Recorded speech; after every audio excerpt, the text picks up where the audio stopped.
বিশ্বের অন্যান্য দেশের নাগরিকদের মতো যুক্তরাষ্ট্রে অবৈধভাবে বসবাসরত বাংলাদেশি নাগরিকদেরও ফেরত পাঠাচ্ছে ডোনাল্ড ট্রাম্প প্রশাসন। কূটনৈতিক সূত্রগুলো বলছে, ঢাকায় অবস্থিত মার্কিন দূতাবাস গত মাসে বাংলাদেশ সরকারকে অবৈধ হয়ে পড়া লোকজনকে ফেরত পাঠানোর বিষয়টি অবহিত করেছে। এ ব্যাপারে সরকারকে একটি কূটনৈতিক পত্র পাঠানো হয়েছে।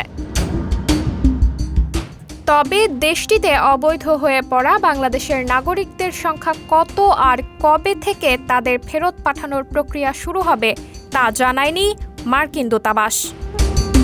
এ বিষয়ে বুধবার ৫ মার্চ সচিবালয়ে একটি আন্তঃমন্ত্রণালয় বৈঠক হয়েছে।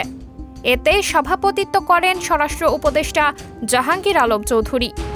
পররাষ্ট্র মন্ত্রণালয়ের কর্মকর্তারা জানান, বাংলাদেশে নিজ নাগরিকদের ফেরত নিতে রাজি, তবে ভারতীয়দের মতো হাত পায়ে শিকল পরিয়ে অসম্মানজনক উপায়ে ফেরত পাঠানো যেন না হয় তা নিয়ে এরই মধ্যে যুক্তরাষ্ট্রকে অনুরোধ জানানো হয়েছে।